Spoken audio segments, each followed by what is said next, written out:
Check out the links in my description for more information, for more resources. Check out the podcast. Check out the Facebook groups. Just check out the links. There's a lot of great stuff there. Comment, rate, subscribe, share, like, dislike, whatever you want to do. So this is my Hatchhyack Gogeta Blue. 1 copy of the leader. 4 Super Saiyan 4 Gogeta Thwart in the Dark Empire. 4 MicroRecords Absorb. 4 SS3 Vegeta Unstoppable Evolution. 4 Deadly Defender Goku. 4 Oceanus. 4 Gotenks Fusion Renewed. 4 Supreme Kai. 4 Goku Adventure Begins. 4 4-Star Ball. 4 Power Burst. 4 Dirty Burst. 4 Senzu Bean. 4 Radish Giant Force.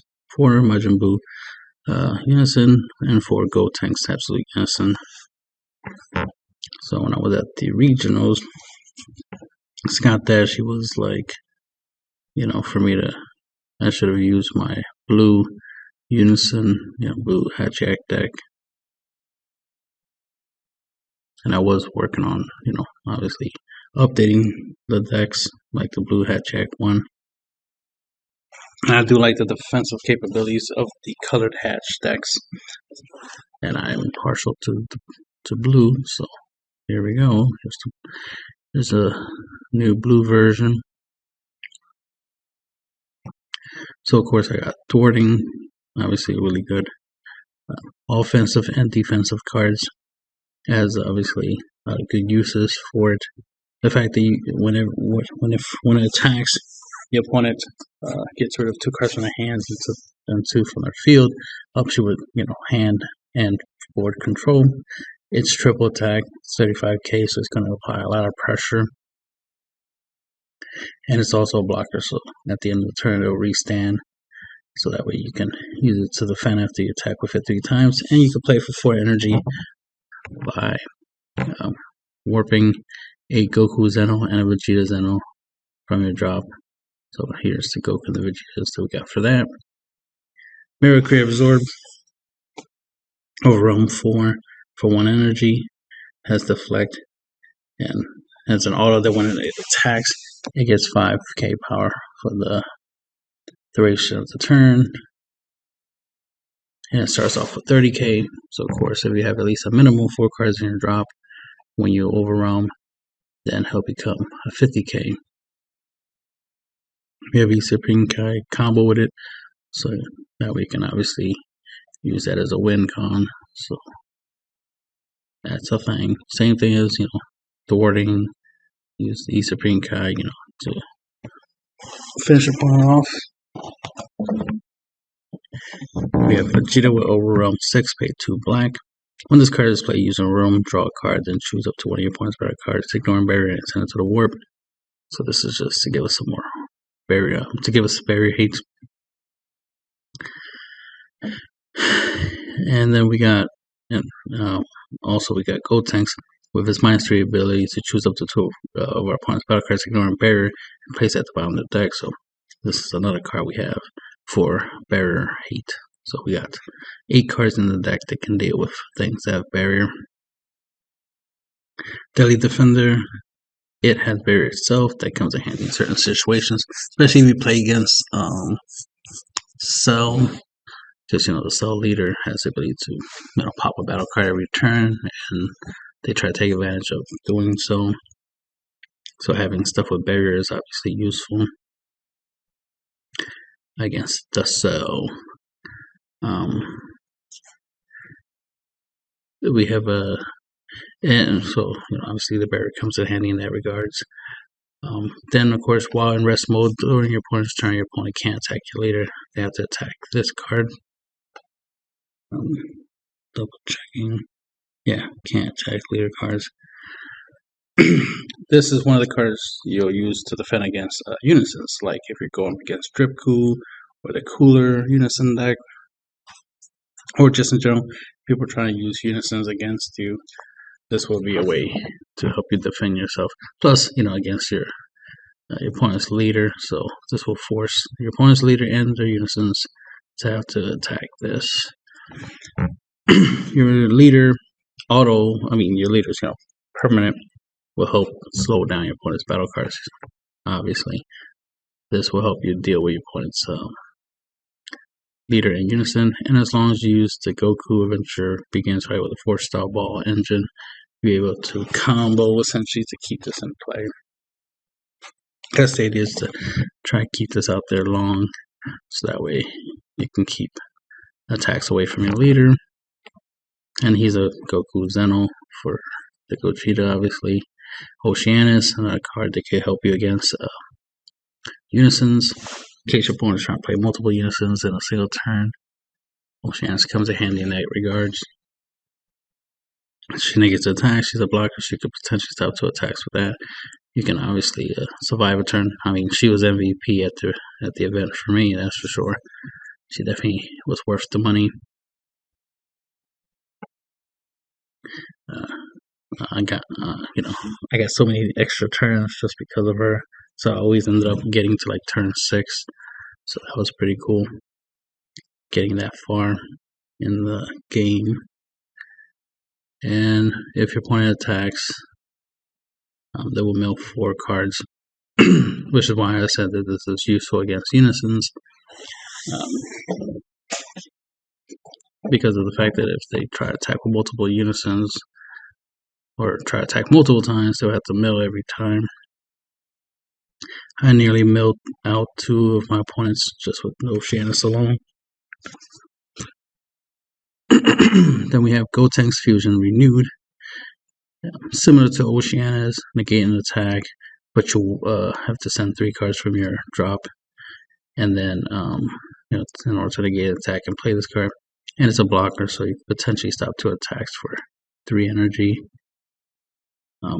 Then it has the permit that if you have a battle card with energy cost of 6 in play, and it's your opponent's turn, reduce the cost of the card by 1, so that way at least it'll cost 2.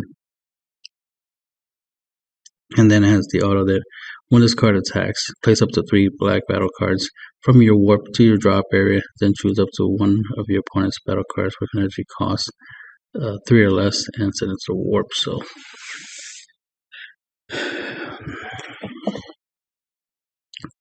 it serves a couple purposes, but the fact that you can use it to warp one of your opponent's battle cards is always nice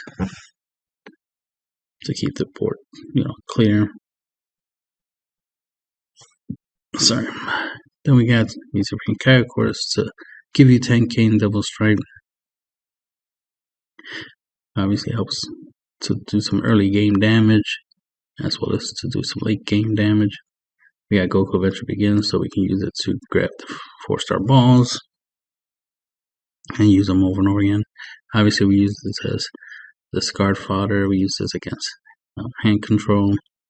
There's plenty of times where I kept discarding the 4-star balls from my opponent's discard effects,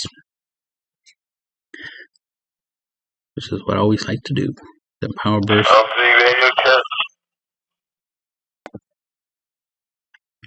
And then Power Burst, our Spark and Negate.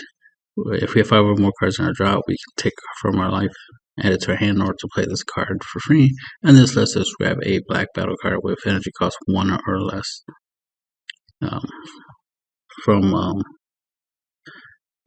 Energy cost of 1 from our drop or warp.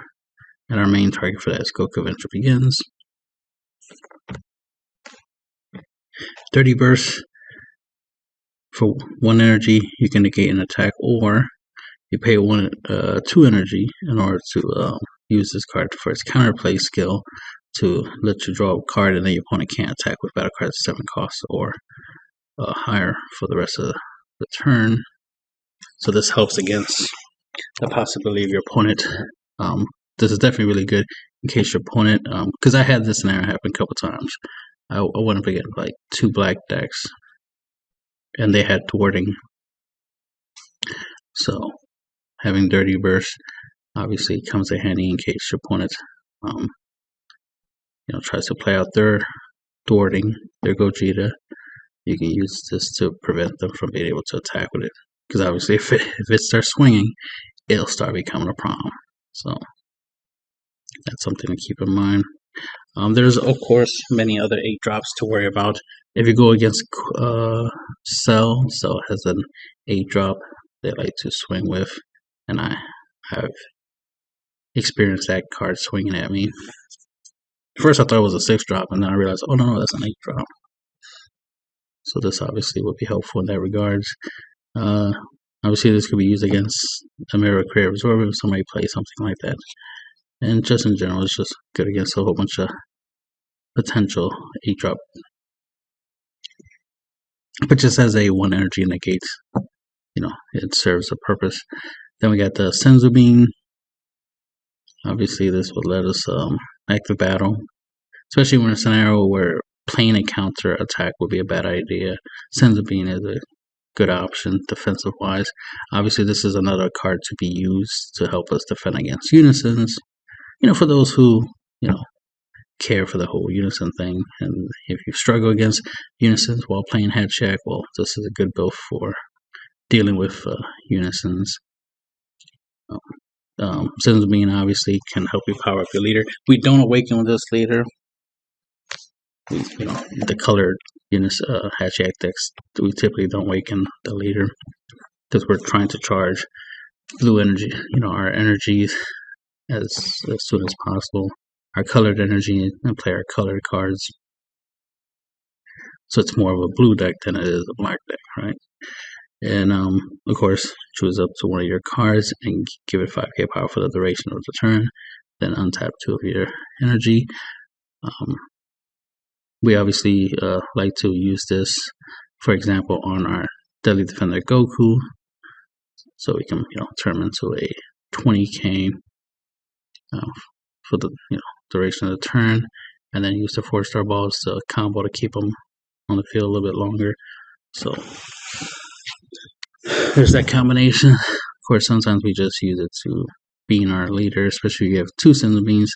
You could double bean the leader, and the leader will be a 20k for the duration of the turn, like on the front side, obviously, right? Which will help us against unisons. Because if your opponent's playing multiple unisons in a single turn, they typically are 15k. Something to take to account. And then we got Ratchet's Force, 19k blocker. So this obviously comes in handy against any 15k leader swings or unison swings. Because it's 19k, it can definitely take the hits. And then has the auto that once you play the blocker skill, you can restand once per turn, so it could potentially stop 2 attacks. So it could potentially stop 2 unison attacks, as an example. And then it has the +0 ability where you can draw a card and then switch this card to active mode. So obviously you can take advantage of the fact that it's 19k swing at your opponent's leader to apply pressure, and then still be able to use it to potentially stop 2 attacks a turn. It does have the -2 ability where it lets you choose one of your opponent's battle cards and return to the owner's hand, and then switch one of your blue energy to active mode. So that's an option in case you gotta try to stall out a turn. That you have that effect as an option.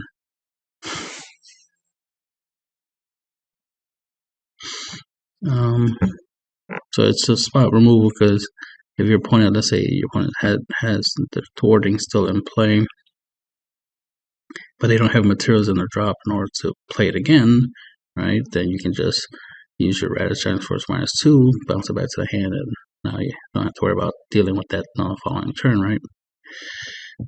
Then we have Boo, which has his 20k double strike blocker, +0 ability, draw a card, and then at the start of your opponent's next main phase, switch this card and one of your switch this card to active mode. But if your leader is blue, which is not, then you could switch energy. But all we need is just to draw and restand. So swing with 20k double strike, draw, restand on your opponent's turn. That we can block, so it's a sword and a shield. The fact is double strike comes in handy in case you gotta deal with some problematic unisons. Especially if your opponent has like a blue unison and you want to knock off a couple markers off of it to make it hard for them to God Sealing Trunks your thwarting and stuff like that, so that helps in that situation. In a scenario, for example, let's say your opponent has you want to play Mira and they have a green unison, then you want to use this, and you want to use, Isa Prinkai, stuff like that. You want to knock off markers off a green unison to make it hard for them to play Catsmetal and Frieza, so that we can play this, because this has the flex, so it's immune to God Sealing Trunks, but it's not immune to Charismatic Man and Frieza since it is a 7-drop. This is immune to Charismatic Man and Frieza because it's an 8-drop, so those are certain things you gotta keep in mind. So keep that in mind. And they're pretty strong, so they're immune to many other, free negates, free counterplays is what I'm trying to say. This has, already mentioned that part, this has the auto on your opponent's turn. Typically you use this. When your opponent attacks with a battle card, you may choose one of your opponent's battle cards and bottom deck by removing a marker. So it's, further defense, so you could potentially stop 2 attacks with him. And then Gotenks Absolute Unison, 20k dual attack, blocker. So the fact you can swing with it twice, obviously really nice, or swing with it once and then keep it in active mode on the second time, so that we can block. So it's a sword and a shield, has a -2 ability, so you can draw 2 cards in case you're, running low on cards, especially if you're going up against hand control, right? And then the -3, choose up to 2 of your opponent's battle cards, ignore and barrier, and bottom deck them. So it's a really good way of getting rid of some really, really problematic cards. This also comes in handy if you want to mess up somebody's strategy. Like, for example, I've played a couple times against the Majin Buu deck, the Majin Vegeta deck, I meant. They have a strategy where they put a 20k 3-drop Vegeta under the deck that has Servants and Double Strike, so it becomes a 30k Double Strike on the field. That could be a problem, right? Because 30k is really strong, and Double Strike is obviously a lot of damage. And they tend to bottom deck it and then bring it out when they want to swing with it, but then they bottom deck it, and that's how they defend it from you trying to get rid of it. So what you want to do is use this and target any other battle cards they have, and then bottom deck them, so that way they can't keep doing that little loop, that little engine. That's a little pro tip right there, right? There's a little trick there that will help you deal with that type of strategy, or anything similar to that. Anything that has to do with the bottom of somebody's deck, this will help you, counter that. That's what I usually try to do. And the -2, like I said, drawing 2 cards is how I try to counter hand control. And the fact that it's a dual attack blocker lets me be offensive and defensively. Gotta keep the defense up, right? But still gotta attack, because that's how you win, is through attacking, right? And that's the end of the video.